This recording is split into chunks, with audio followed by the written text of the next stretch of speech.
Hello, and welcome to the Indycar Addicted podcast. This is episode 2, and we're really happy to be back with you. We're recording on Sunday, May 22nd. We figured this might be a good thing to start including in our recordings after, I wouldn't necessarily call it a disaster, but some changes in what has happened over the past since we last recorded, and with time being what it is, a lot changed. So yeah, we thought we might start including the date so everyone knows when this is from. Absolutely. As before, I am Brendan Conroy, and with me is Thomas Hughes. Thomas, how are you doing? Doing fantastic, Brendan. Can't complain. Good, good. We also are recording right after the end of the Indianapolis 500 qualifying, and that was fun, to say the least. That was fun. Absolutely. That was a blast. The top 4 qualifying are just people that I could not be happier for. Like, that's about as awesome of a top 4 as I could really think of, especially for IndyCar and where it wants to go. Because in betcha.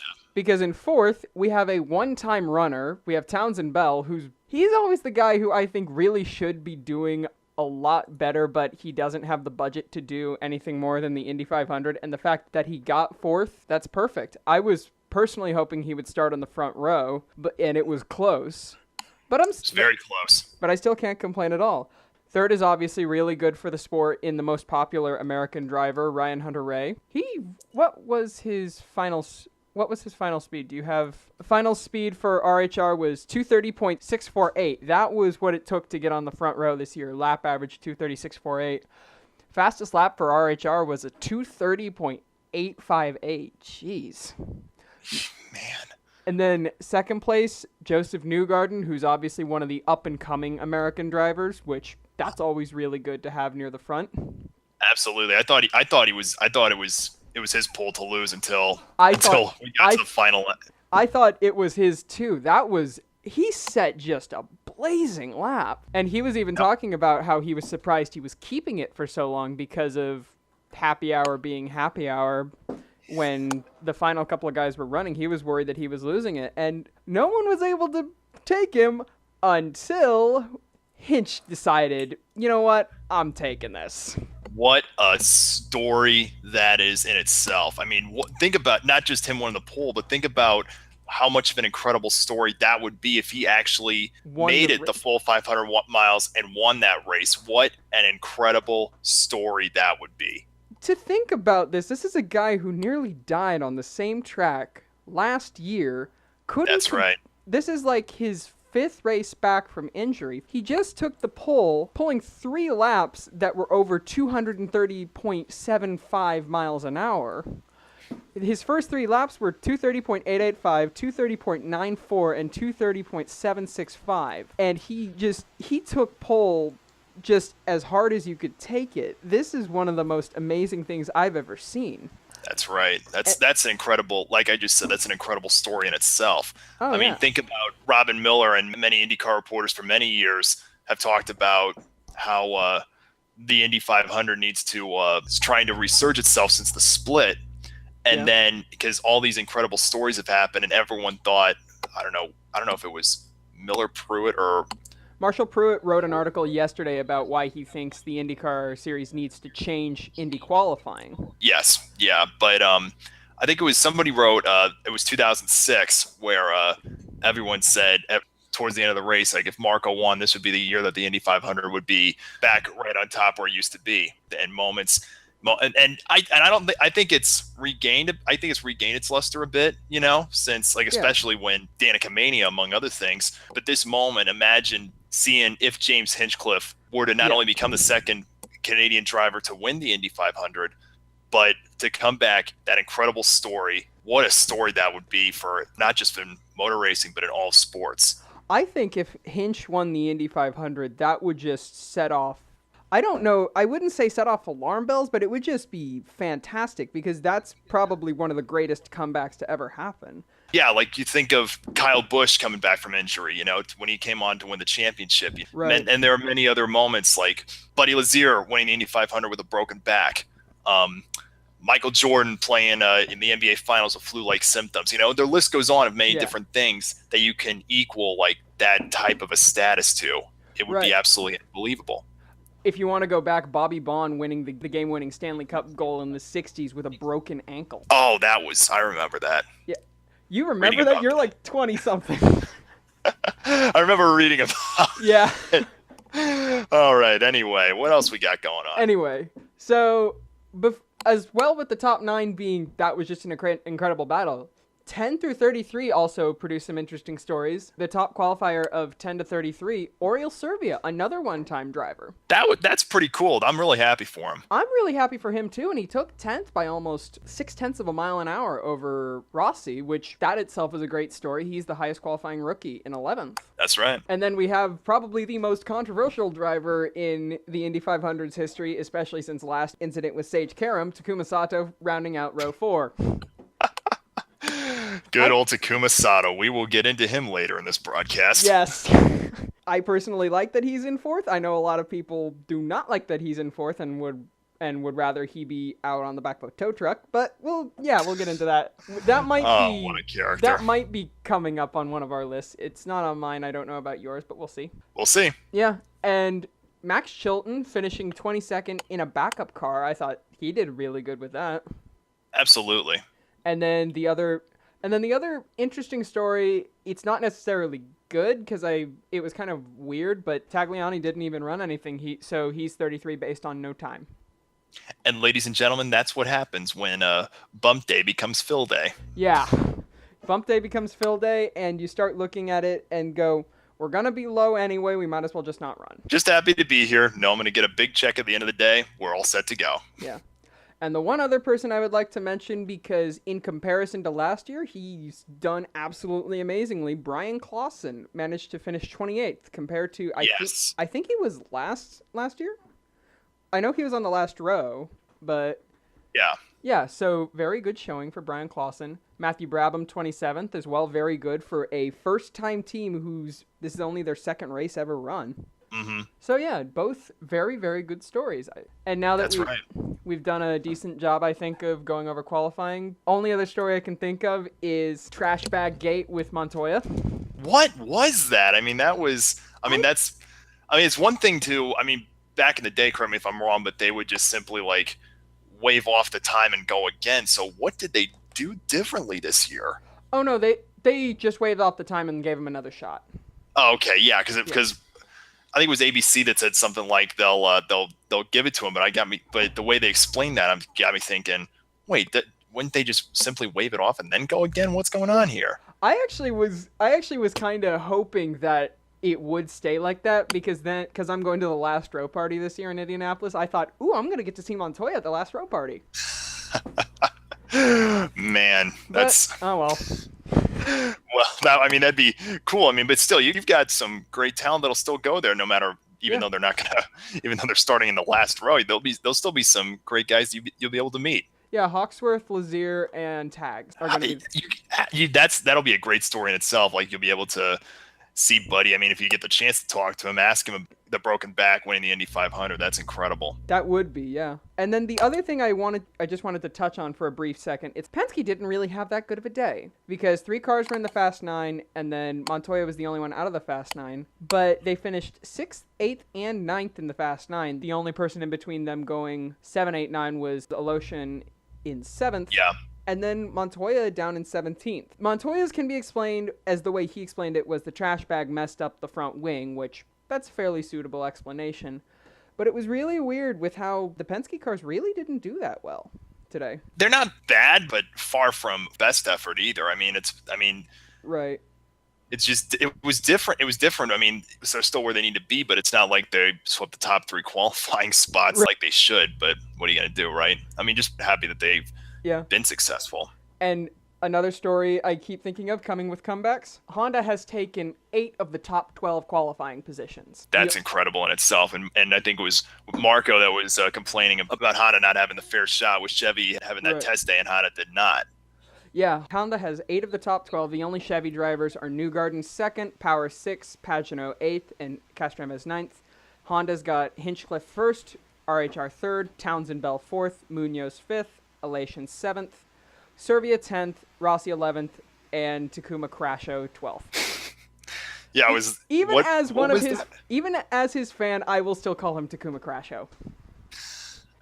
And as well, even to balance it out, Honda also has 7 of the last 10 spots, with the Chevys down there being Brabham, Wilson, and Lazier, and then Honda having Chavez, Daly, Mann, Rahal, Clausen, Piggott, Hawksworth, and Tags, all That's 24th right. to 33rd. What were So, you complaining about, Marco? yeah. So the best of times and the worst of times. Exactly. All right, now that we've thoroughly covered and maybe even a bit overcovered qualifying, let's go on to the news of the week. The news. Well, the most important thing that has come out of the IndyCar paddock since the month of May has started. The Glenn's back. Hooray! Glenn's back. Whoop, whoop, whoop, whoop, whoop. It is good. Oh, that's fantastic. This is another thing that popped into my head a couple of days ago. Think about what 2016 has actually been for the history of IndyCar. So the same year we have the 100th Indy 500, we have the return of Phoenix, Road America, and Watkins Glen on the schedule. That is absolutely incredible. I could wonderful. not be, after the roller coasters that IndyCar has gone through, to get those key locations per that their successes. I mean, Phoenix is already proven to be a success, proven Road America and its new date, and Road America, I'm fairly certain that thing's going to be a success because I've seen early ticket sales numbers and they're supposedly really, really good. The deal they were offering was really good. I think it was like $100 for the weekend, and it's like anywhere you can. It's general admission weekend, $100, and adding camping to it only makes it like a total of like 130 or something. It's interesting too because they've taken the summer date, and then the NASCAR Xfinity Series they moved that race to August, which is typically, I mean, it's only a few weeks away from where the old kart champ car date at Road America used to be. So this is interesting that they've strategized this. I know that NBC it works perfectly for them in that case because they've got the IndyCar Championship the next day that day, but it's surprising to me, and like you said, ticket sales are supposedly really good per the success of this date. And I know it's a hot Midwest summer, but we'll see what happens. It'll be interesting to see how it does compare to its old August date. I think June is actually a really good day to have it up in Wisconsin because you're going to balance out it being generally really cold up there. So it's better they didn't put it in spring or fall. I think having it in June at the beginning of summer rather than the dead heat of summer in August like NASCAR is going to have, I think that's really a good position for Indy to be in. Yeah. And then the one thing I wanted to mention with the Glen was I saw an article that covered an interview with the track president, I think it was, about why the Glen got off the schedule in like 09 or 10. And even though you regularly do not seem to care much for Miles, it seems, at least according to that one, that he was at least doing a better job than Randy Bernard. Do you know what I'm talking about with this? Yes, I agree. I agree with when he said that Randy Bernard wasn't returning his calls, because he said that he wasn't the president when the Glen went off the IndyCar schedule in 2010, but he also said he wasn't a fan of the 4th of July date because it's ridiculously hot. Right. It's ridiculously hot during the summer. But Labor Day weekend, for a start, is a good... Yeah, it gives you a cooler date for as much as you're going to be outside in a track like the Glen. It's a better idea to have the Metropolitan races in the summer because there's more ways to get out of the hot heat and to have the races that are maybe more out in the countryside to be in the cooler times because you're not going to be able to get to places to keep cool. Yes. Yeah. And Michael Printup, he even said that... he's very excited. I mean, even though that this race, it's a one-year thing, this has the opportunity to become a long-term benefit for IndyCar. I mean, it makes me wonder, personally, I mean, will it become a Labor Day tradition? That has yet to be seen. But I think, like, the fact that, like you said, the kids are back in school gives them more opportunity for that audience and that demographic to come to the track, see it. It's cooler. It'll just be a lot of fun. I think it's going to be great for WGI. Right.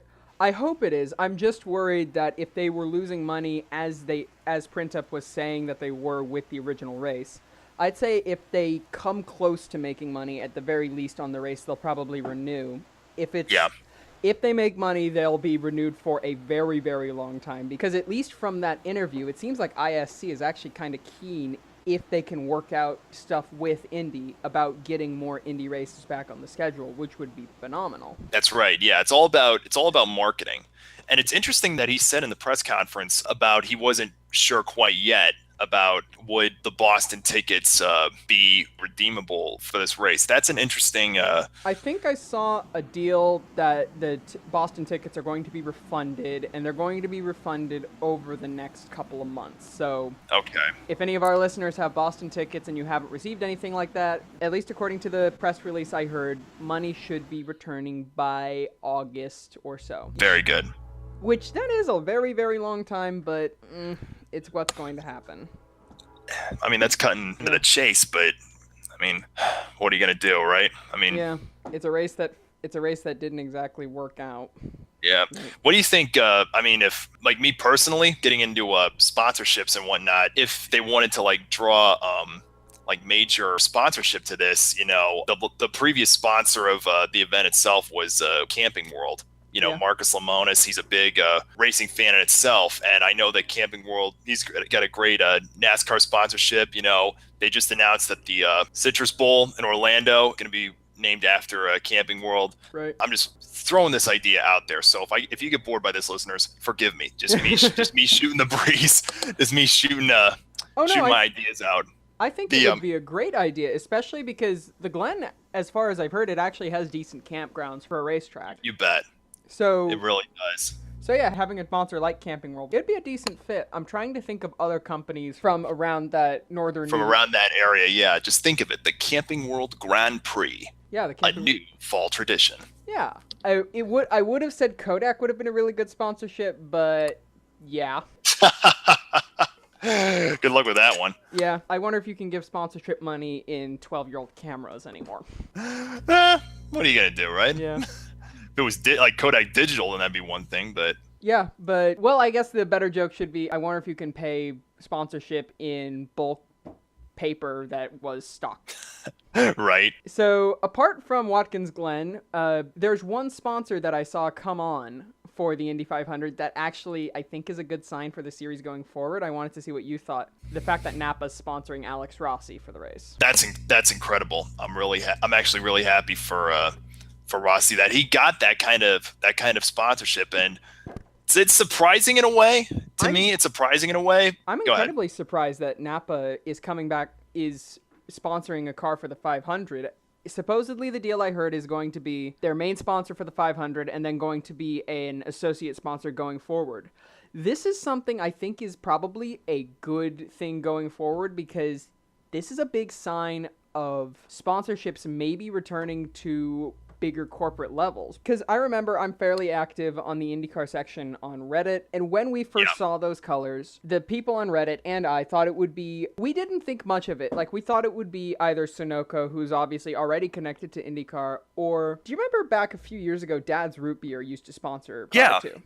Yeah, I think it was one of the Andretti cars. Yeah, I know they sponsored Mike Conway. That's right, that's who it was. Yeah, they sponsored Mike Conway.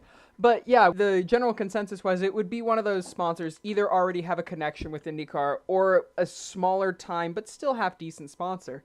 This is a good sign because it shows that bigger companies that don't have a previous connection are actually starting to look at re-sponsorship again. With that, Absolutely. That's fantastic for IndyCar. Oh yeah, that and the fact that Aloshin was sponsored by Sony and the creators of the new video game. I thought it was ironically funny the fact that he has the Doom car, and if anyone remembers his Saturday runs, that was scary watching. That was really, really scary. He was sliding, he was in a four-wheel drift coming into turn 1 3 times out of his 4-lap run. That was scary as heck. It was, I mean... But yeah, as an aside, it's good to have sponsors like that because it's showing companies that don't necessarily have a interest with IndyCar already are starting to maybe look at the series again. Absolutely, especially with, I'd say like once and it's not, and of course those things happen overnight. It's been a real up and down story since reunification. But I think when Izod came aboard, I think that really brought sponsorship back to a more prominent level in IndyCar, and then it went back down for a little bit, and then Verizon came aboard, and then even though the schedule got shorter, and then they spaced it out again, and like you said, I think this really Yeah. helps change things. Yeah, I think it's a good sign going forward. I was actually when I saw Izod start to come on, I was actually slightly worried for a bit because Izod falls into one of those things like Dad's Root Beer, like a smaller, like a decent sized company, but made me slightly worried like is the series attracting the right sort of sponsorship? But Yes. but with Verizon, that was a good sign, and then with these two coming on to cars and not being like a whole series sponsorship, that I think is a really really really good thing overall. Yes. Yeah. I'm set to go into to talking about the Grand Prix. Oh yes, yeah, we probably should go into talking about the Grand Prix. What'd you think of that race? Well, to start, Pagano continued his reign of domination so far. That was his fifth consecutive top five finish, his third win in a row. Really hard to do as well as he did there.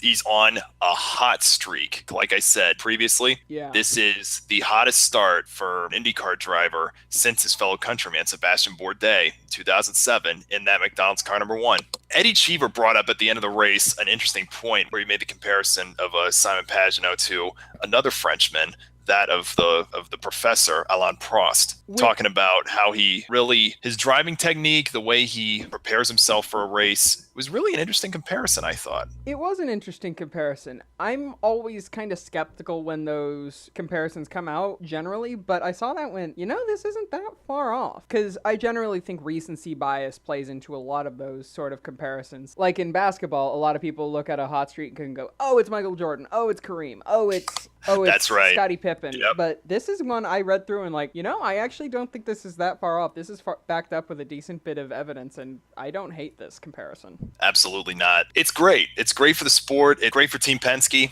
Yeah. And we'll see what happens in the 500 and for the rest of the year. But I thought it was kind of a sad tease. Like, we saw Connor Daly be in the lead and Pagano back in second or third, and we were like, oh my goodness, Daly might actually have a shot to, like, win as a rookie. This could be crazy. He makes his pit stop. Pagano makes his pit stop. It's 8 seconds lead again. How in the world did he make up 8 seconds in that lap? That was incredible. He's that good and strategy.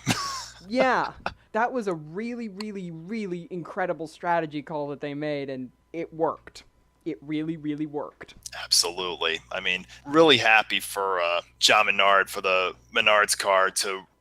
Correct me if I'm wrong, but the Menard's car didn't win at Indy previously, even in the 5 before last Saturday. Did it? Am I wrong on that? I think you're correct that it never won the Indy 500. Let me... Yeah. It won.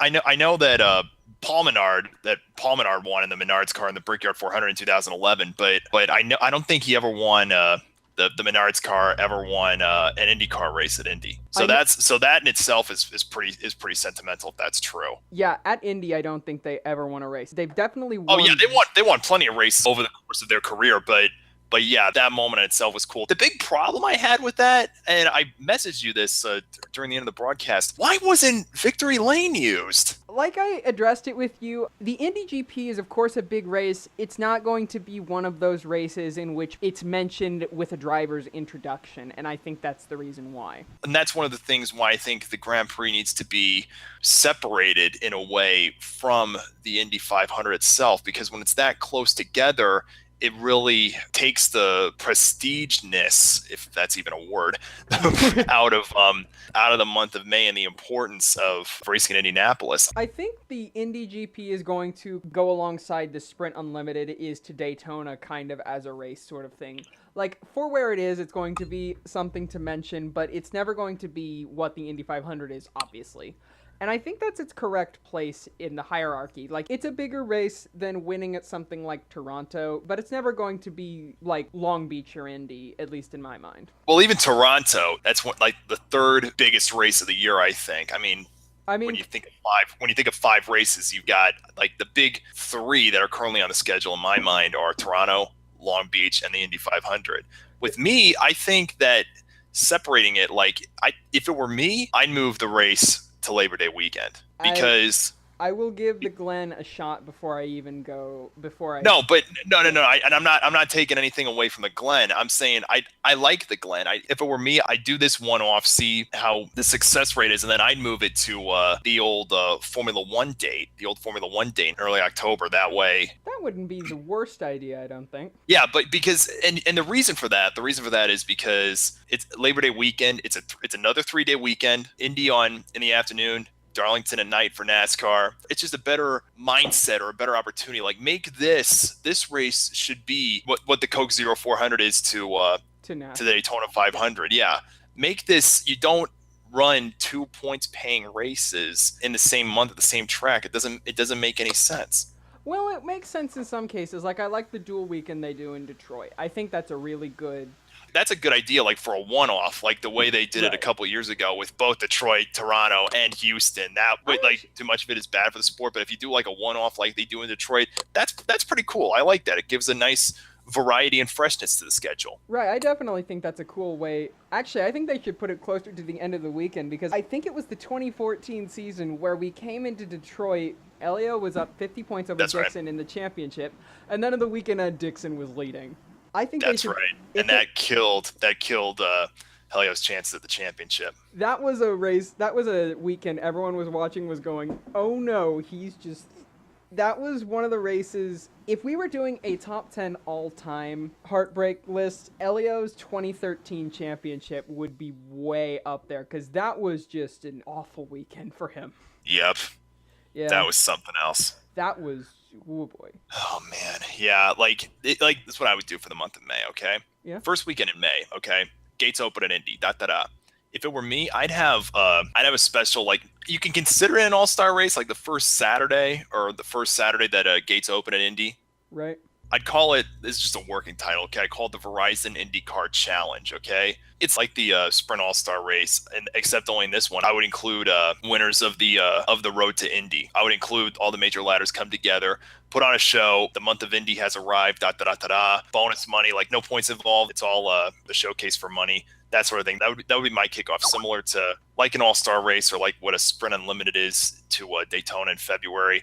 That type of thing, Then we do our month build up to the 500. Then in Labor Day weekend, that's when I'd have the Grand Prix of Indianapolis. We'd come back to Indy and run it then. Right. That's not a bad idea. I've heard some people mention this, and I wanted to get your opinion. What do you think on the possibility of ending the year with the Indy GP? Because I've heard some people mention it as their idea. Well, that was Tony George's original concept of the Indy Racing League, was running a schedule where it would start in the fall and then it would end with the Indy 500. That was his original idea. So ending the season with the GP, like if Mark Miles and the powers that be, if their original plan wanted to end the season on Labor Day weekend, that was your best opportunity. I wouldn't end it on Labor Day. I wouldn't end it on Labor Day weekend because I wouldn't either. But if that was the true game plan, that's what they should have done. Because they tried running races over the winter, and that really didn't work. Like, the only ones they were feasibly able to do were, like, back when Walt Disney World had the track, they were able to run it there. If they were to do something like that, I know it's, like, off in the weird space above, but, like, they'd have to rope Homestead back into it. They'd have to get Mexico City to be able to do it. I know it's not on the schedule, but if they really wanted to do like international races and start the season in January, it'd be really, really gutsy and really, really expensive, and it'd fall back down the path of the reason why CART failed. Right. If they were to do international races, and I think they did this with Brazil back when they were running Sao Paulo, they would have to get the promoters of the international races to pay for the transport. And do you remember about a year or two ago, there was questions of Qatar maybe getting an IndyCar race, and supposedly I heard about that, but I mean, and there were rumors and there was a countdown, but they've said so many different things about it. Like, there were so many ways that, like, you could even use a Formula One strategy with that. Like, start off with how do you pronounce it? Kyalami. Is that how you pronounce it in South Africa? Yeah. Start there in January, then go to Interlagos second, then go to Mexico City, and then you could start the St. Petersburg race and do the same strategy there and build up to Indy. I would, being that you mentioned it, and I know we've gotten completely off topic of the Indy GP, but no, it's all cool. Go ahead. Having Interlagos on the schedule, that would be really, really, really fun. Because I've always thought that track was really good for Formula One. The only problem would be that Interlagos in an IndyCar where it's a lot more budget conscious and what those elevation changes do to transmissions, we would probably see more transmission blow-ups in that race than anything we've ever considered. Common Sense 101 says that that's the best opportunity, though, to get an IndyCar race back in Brazil, because Brazil, according to statistics, is the number one Indy market outside of America and Canada. Number one overall.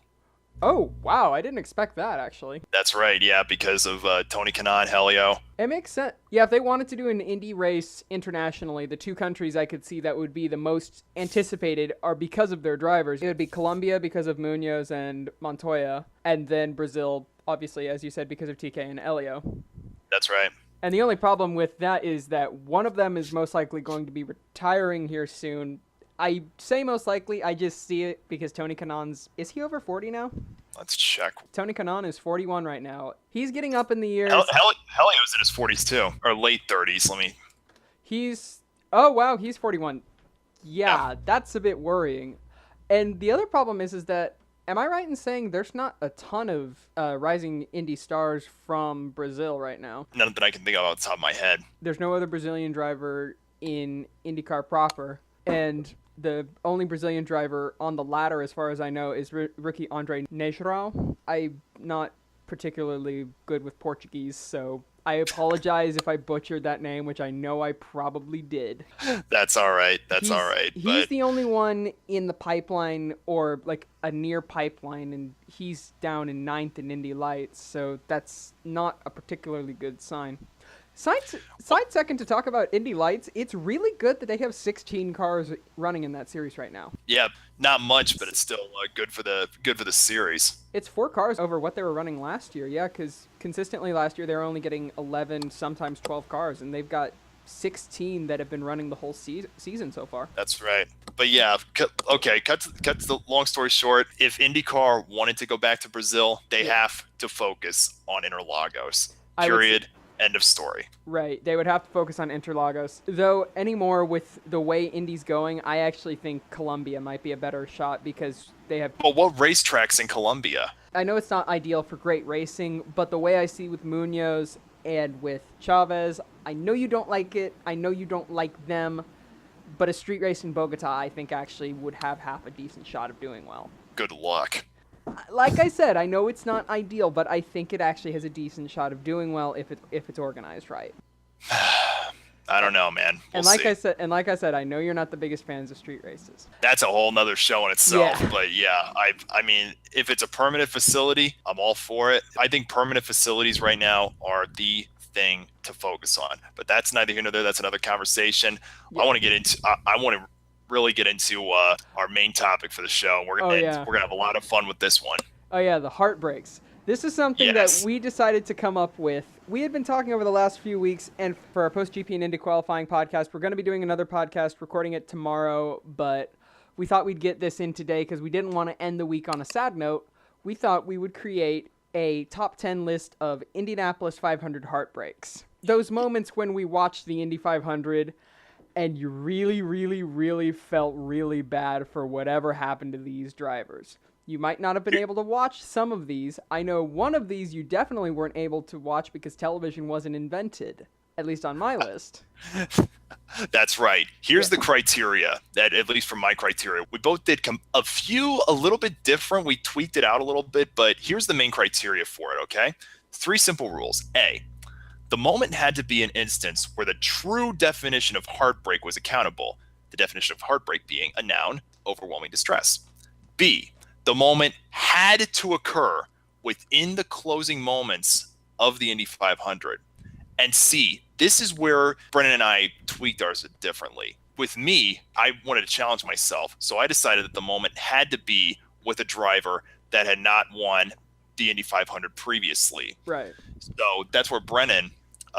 he decided to use previous winners in his list. So, and actually, I didn't know about that rule too. I've got one that didn't happen in the closing moments, but I think fits really well, and you're going to see where I'm going with it. Hey, that's why we did different lists. So That's why we're here to have some. So like I said that with Rule C.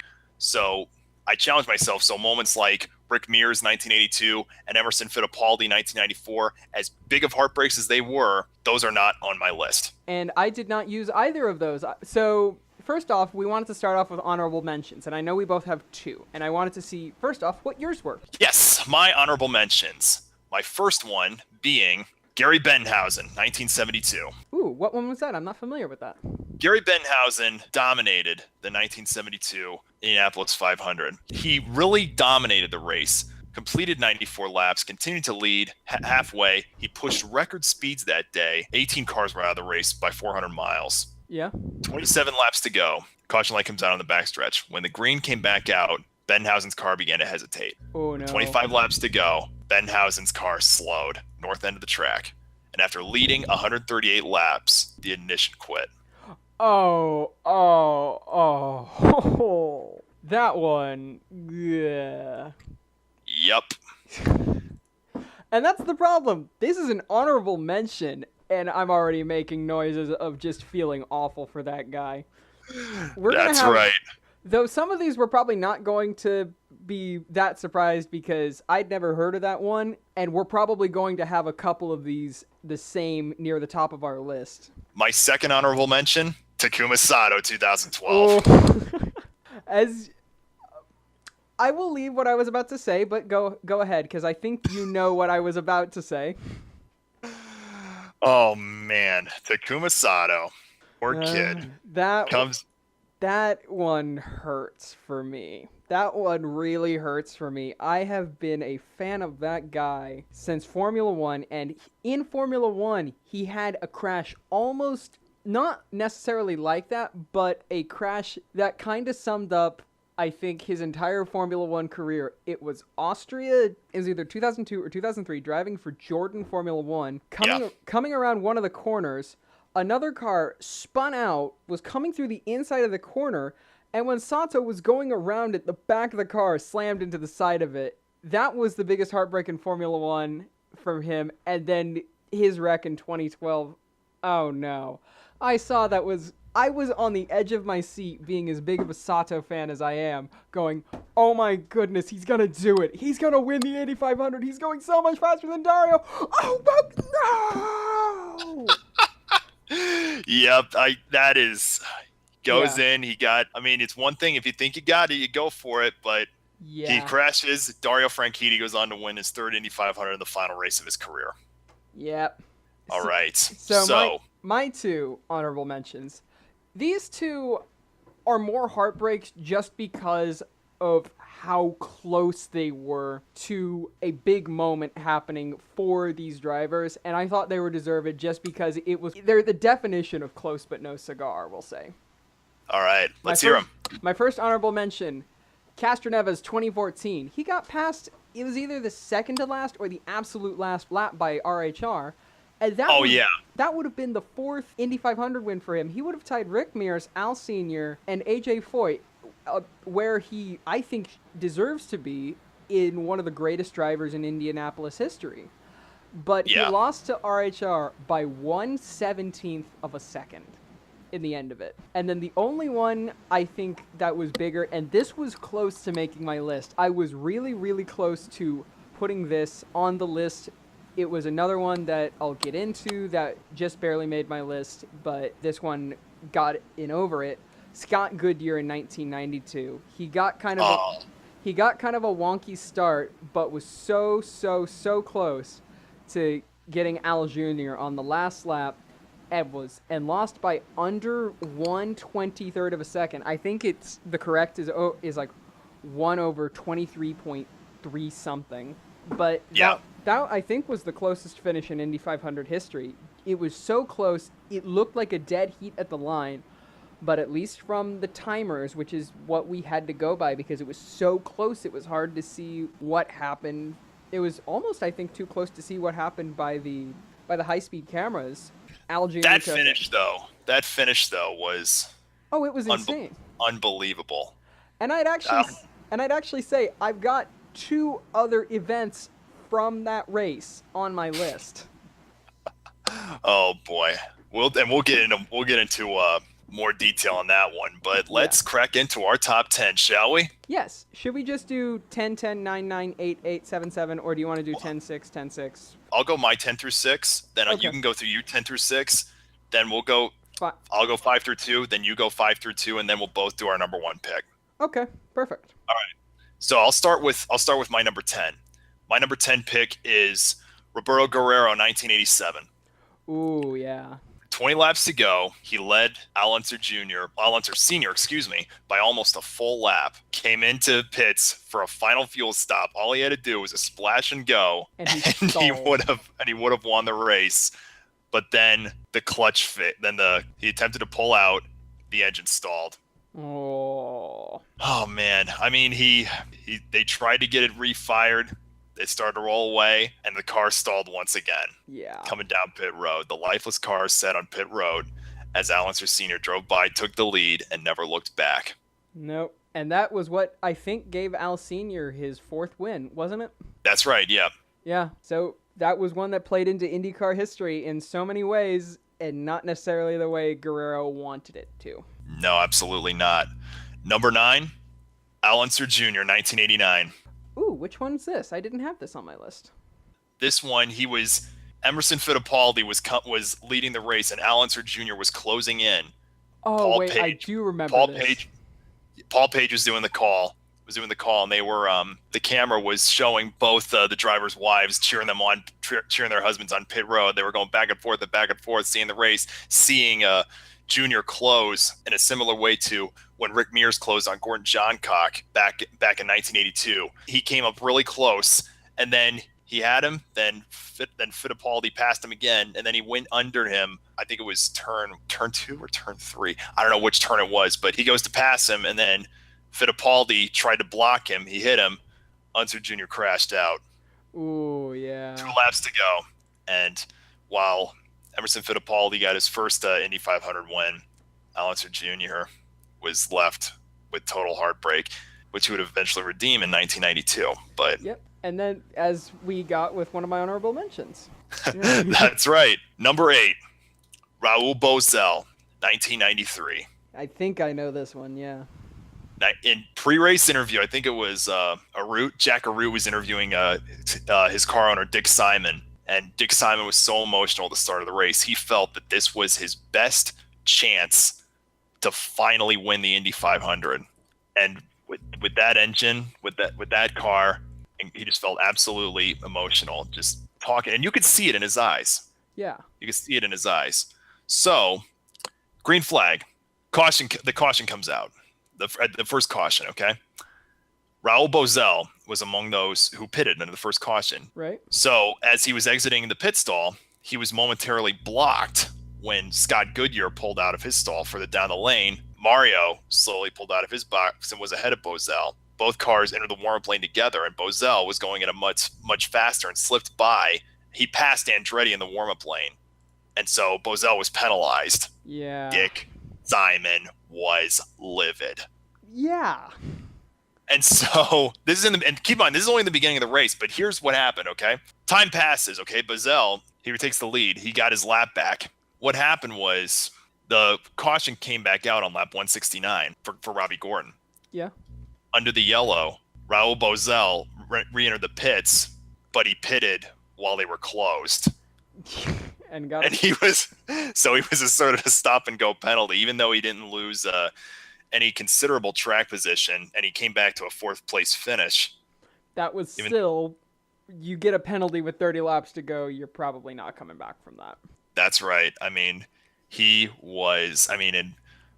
his post-race interview, he said, in my mind, this race is mine. They penalized me twice for no reason. Yeah. Well, I wouldn't say no reason. You passed someone under a yellow, and then you pitted while pits were closed.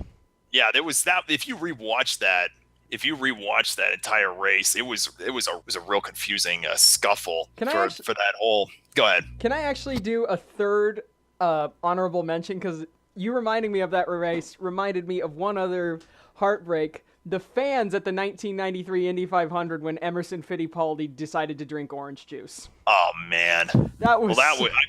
I get why he did that, but I mean that's You don't use Indy 500 to, you don't use the Indy 500, break one of the biggest traditions since the 30s to advertise your orange farms.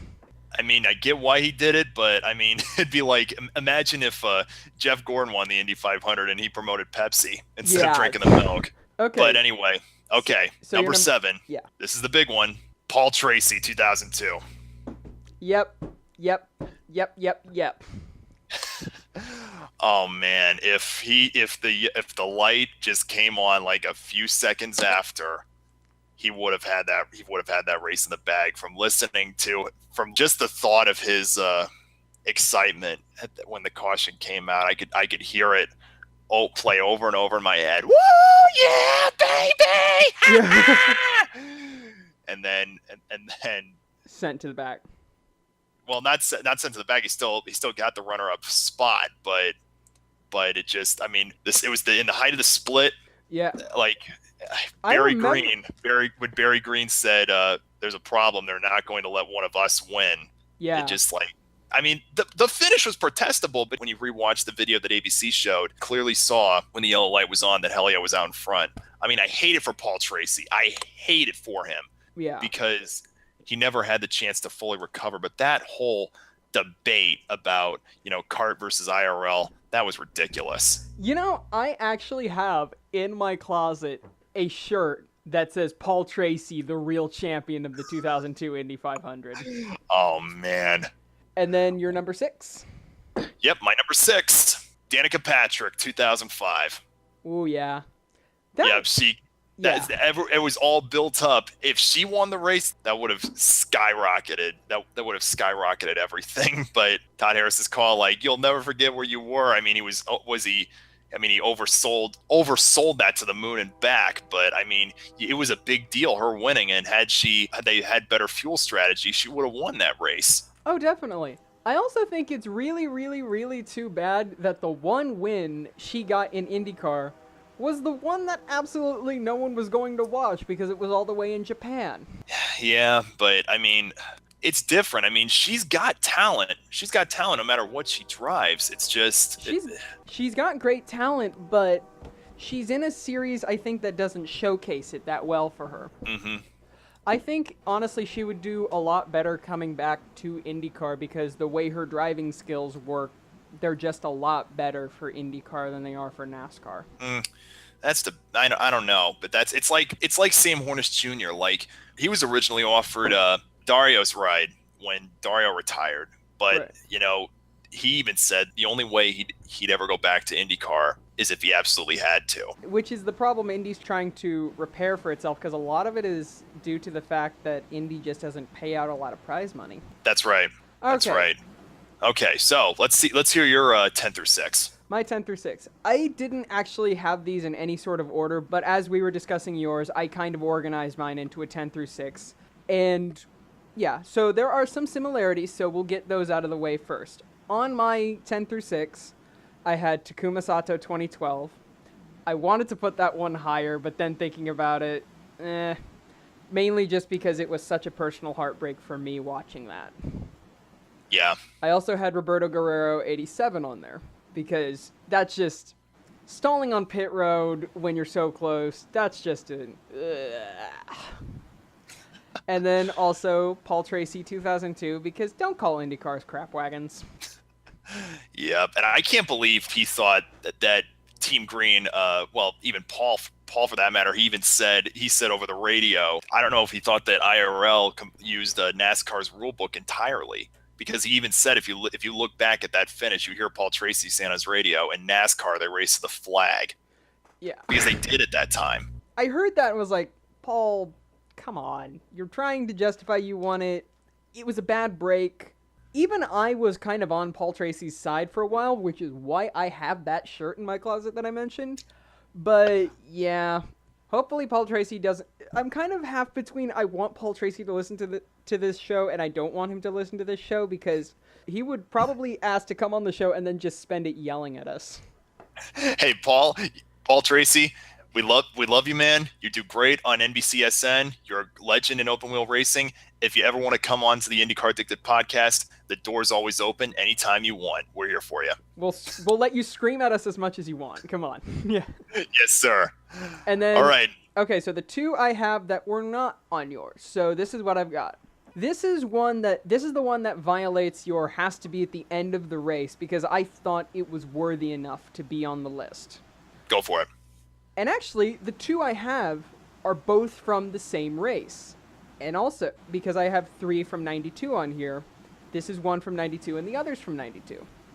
All right. Number 1 from 92, Roberto Guerrero, 1992. We've already discussed his 1987, stalling on pit road. 1992, he breaks the track record in practice or qualifying. I can't remember which it was. I think it was practice. He broke the track record. He was going to do amazingly in that race. He wrecks in the warm-ups because he didn't have his tires warmed up enough.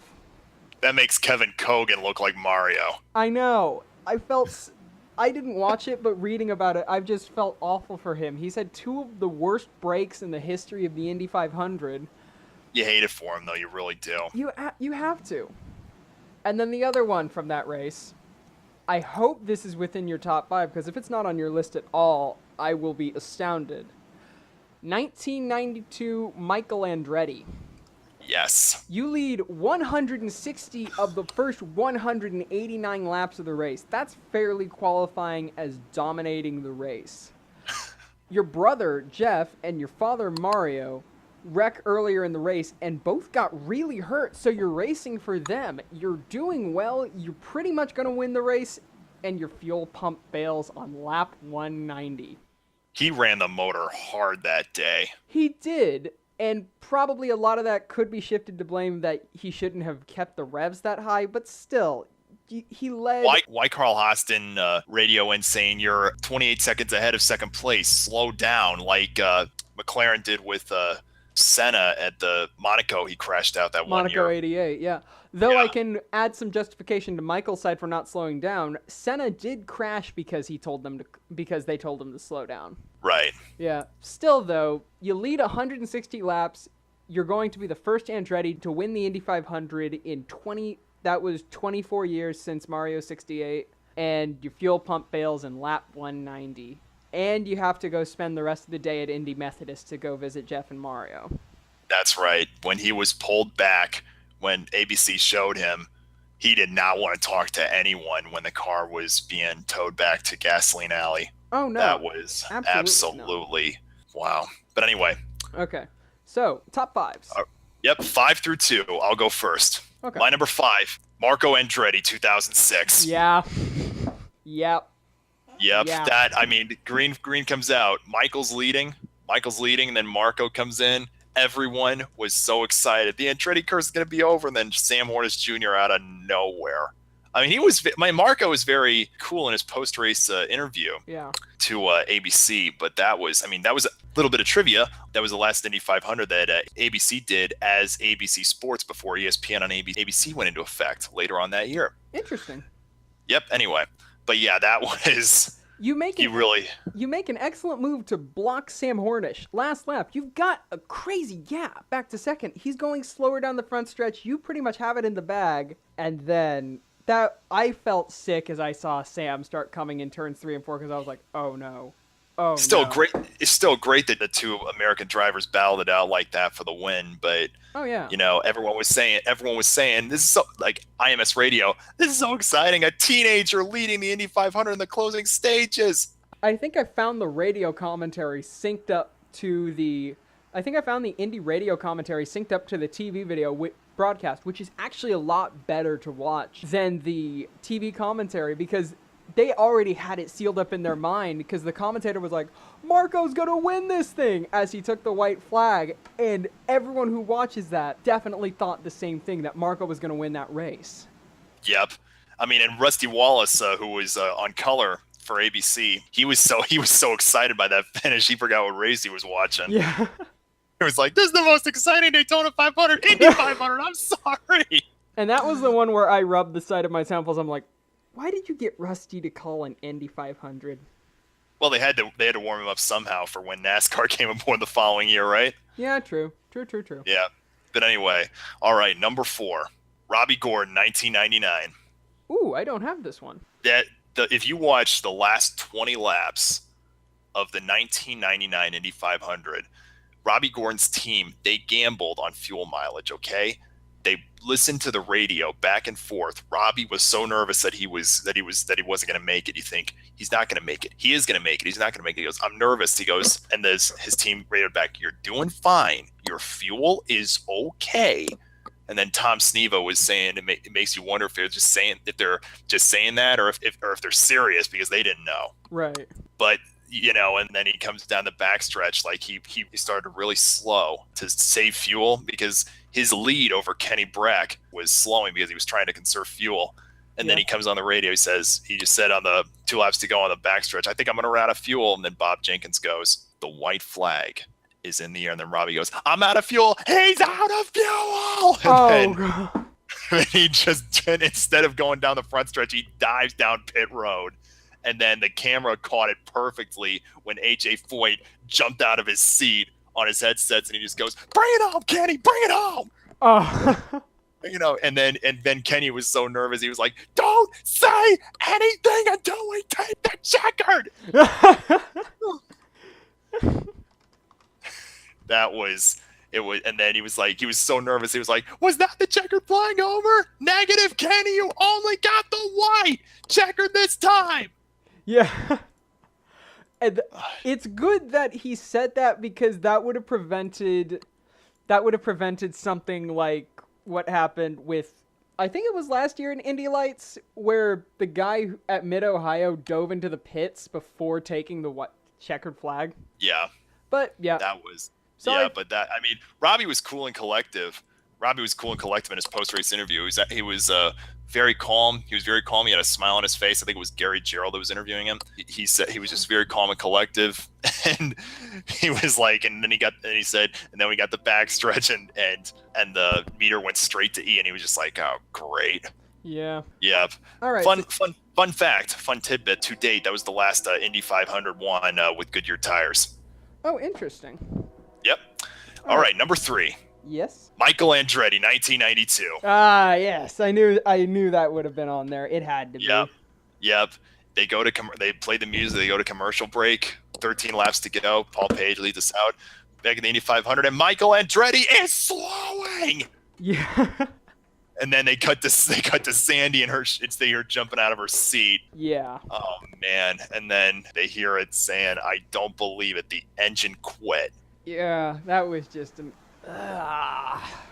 Man, he ran the motor hard that day. I mean, yeah. It's absolutely. I mean, that's set up for one of the greatest Indy 500 finishes in history. But that still, I mean, that doesn't compare to. I mean, that whole thing. I mean, had he played the motor safer, like I said earlier, had Carl Haas or somebody told him to slow down, take it easy on that motor, he might have won.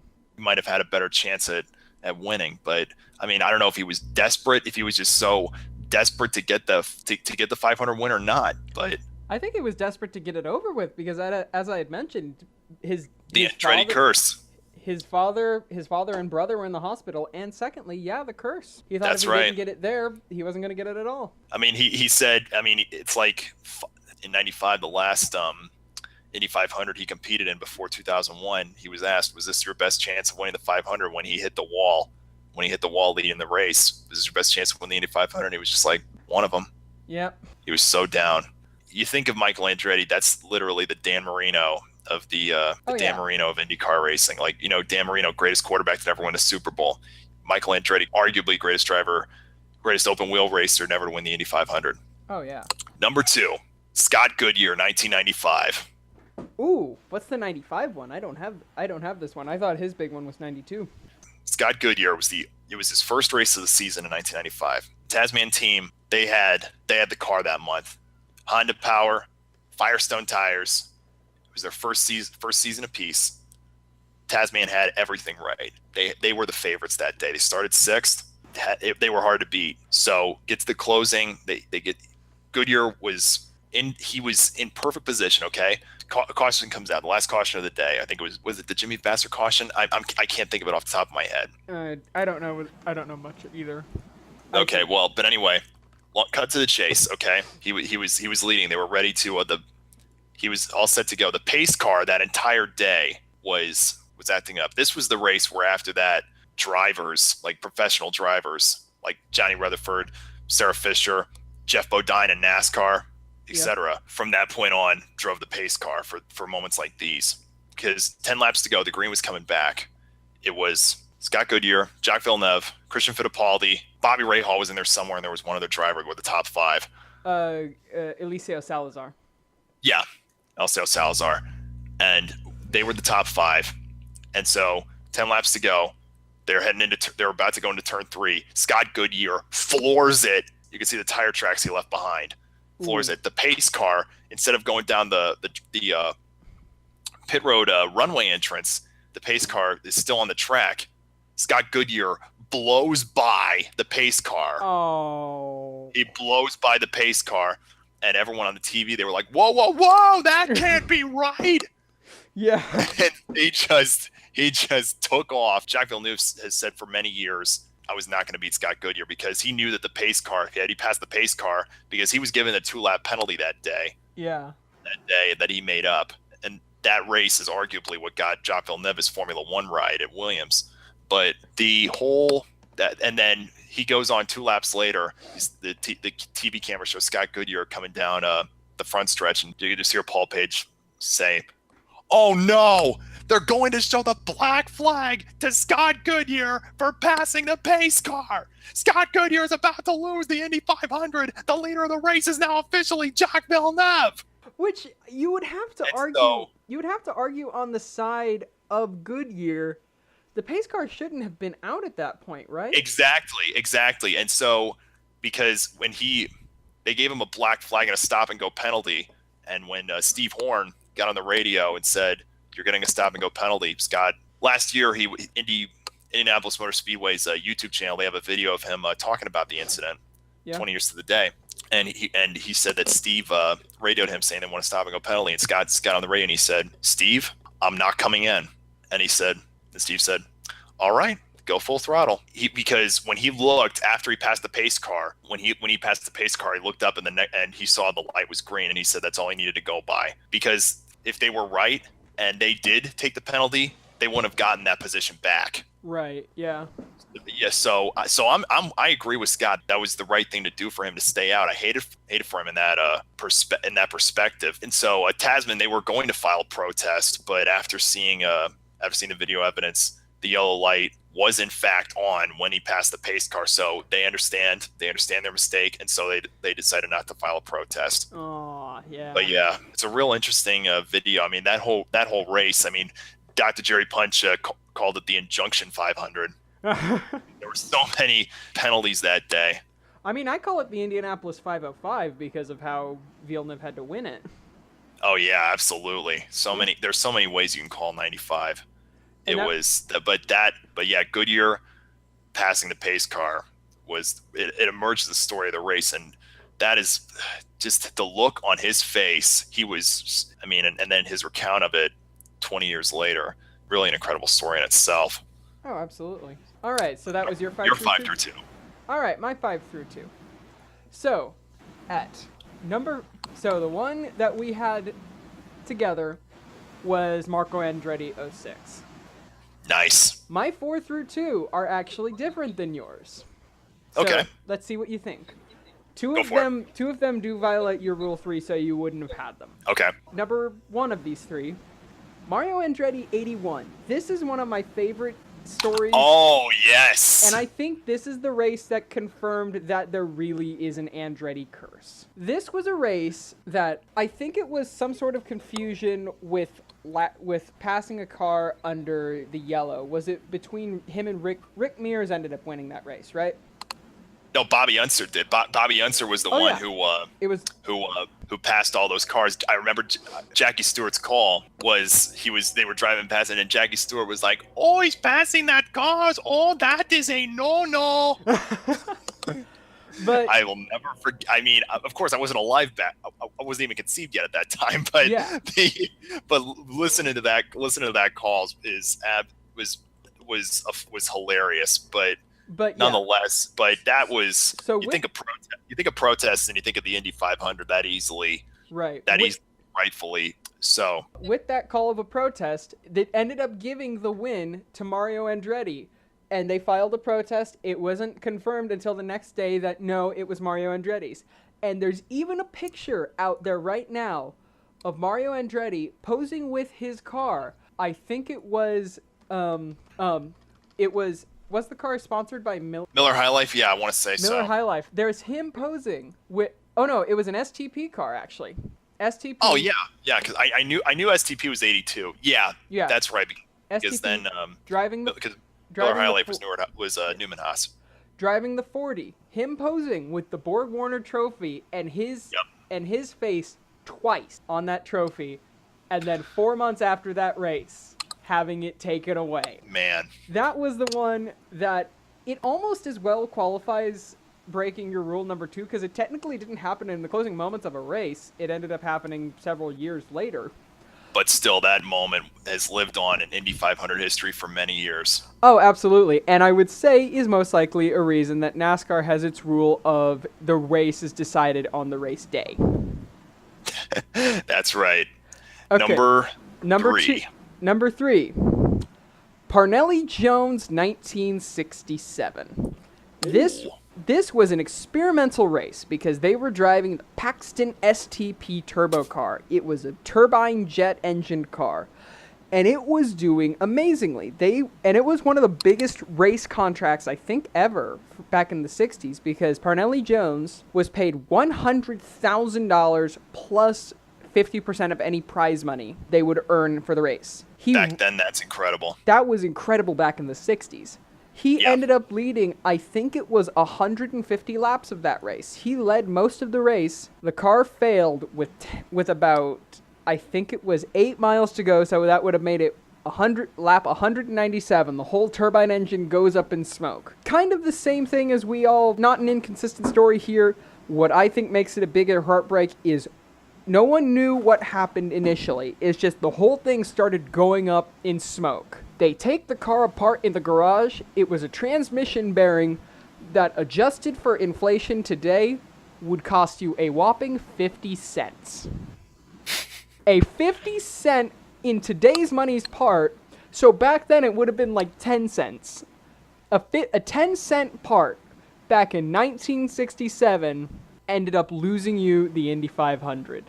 That bearing, if it had lasted 3 more laps, we would have had Parnelli Jones with 2 wins and have a turbine engine car winning the Indy 500 and possibly changing the face of motorsports. Oh, But man. nope. Yeah. Just go boom.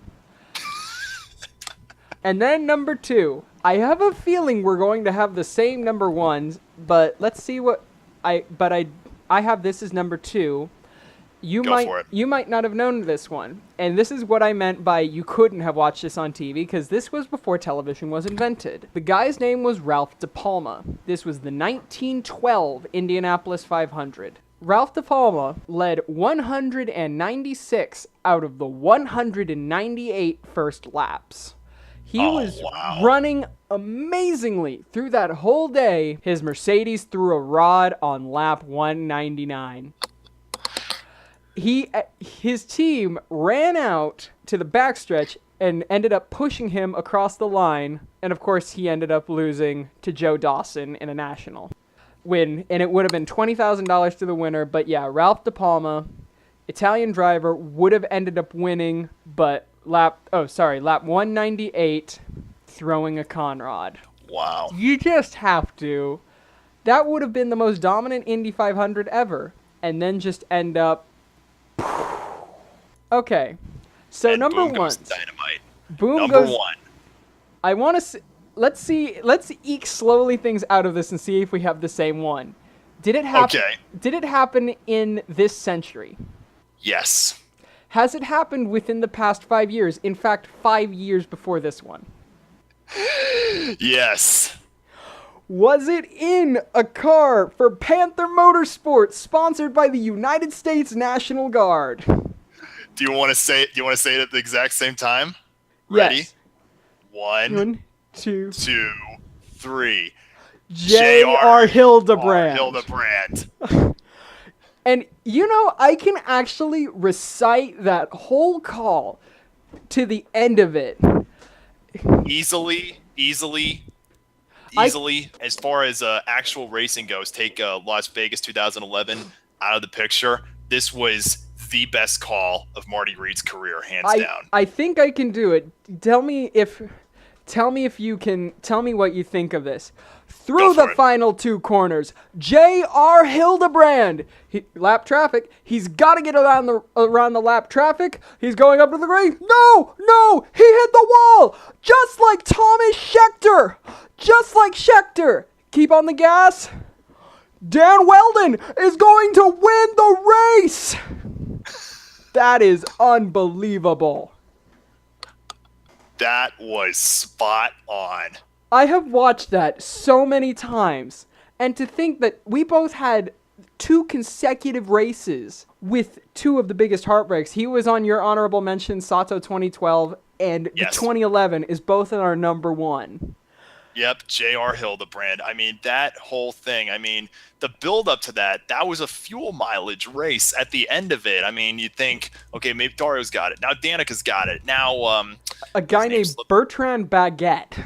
That would have been the upset of the millennium. Do you know, actually, when I was watching that, I was like, is this a fake name? Pinch me. But a guy named Bertrand Baguette pits 5 laps to go. So it started out like Danica was leading at lap 190. She has to come in for fuel. Baguette takes the lead. Has to pit at lap 196 for fuel. Dario's in the lead. He then has to slow down like crazy. And then from there, Hildebrand takes it on 197, I think. But that was the biggest pop. To me, that's the biggest pop I've ever heard at Indy.